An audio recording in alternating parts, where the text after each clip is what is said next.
బాధలు ఉన్న వారికి దేవుడే విడిపిస్తాడు.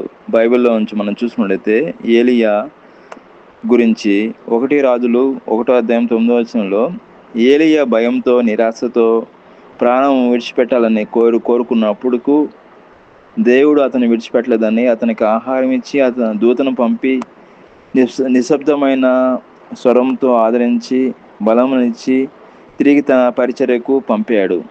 దేవుడు ఎంతో గొప్ప దేవుడు అండి. ఏలియాకి ఎంతో ఆదరణ ఇచ్చి ఆయన్ని పరిచర్యలోకి పంపినట్లు మనం చూస్తున్నాము. అదేవిధంగా యేసేపు గురించి మనం చూసుకున్నట్లయితే ఆదికాండము 39:50 యేసేపు తన సహోదరుల చేత అమ్మబడి దాసుడిగా, ఖైదీగా అనేక కష్టాలు పడ్డాడు. కానీ దేవుడు అతనికి తోడే ఉండి చివరకు ఐగుప్తు దేశానికి ప్రధానమంత్రిగా చేసి అతని బాధనంతటిని ఆశీర్వాదంగా మార్చాడు. దేవుడు గొప్ప దేవుడు అండి. చూడండి, యేసేపుని దేవుడు ఏ విధంగా మార్చాడు. బాధలు, కష్టాలు, శ్రమలు వస్తాయి, కానీ దేవుడే మనకు తోడుగా ఉండి మనల్ని విడిపిస్తాడండి.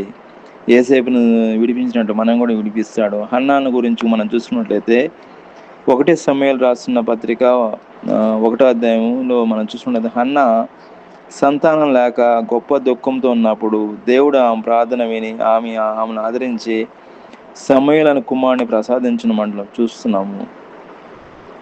హన్నా ఎంతో వేదంతో ఉందండి, కానీ దేవుడు మాత్రం ఆమెను విడిచిపెట్టలేదండి.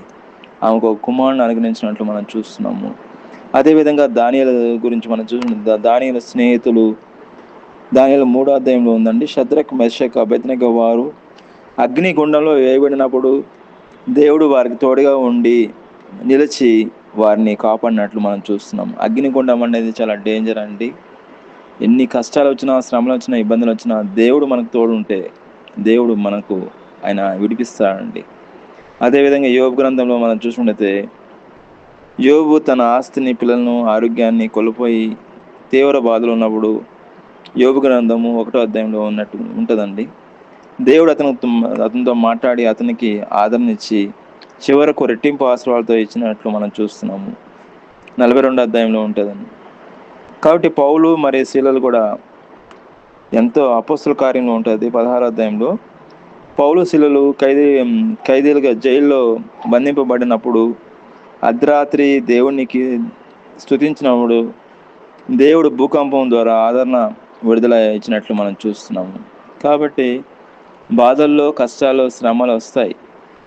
శ్రమల్లో ఉన్నప్పుడు, కష్టాల్లో ఉన్నప్పుడు, ఇబ్బందులు ఉన్నప్పుడు దేవుడే మనల్ని విడిపిస్తాడు.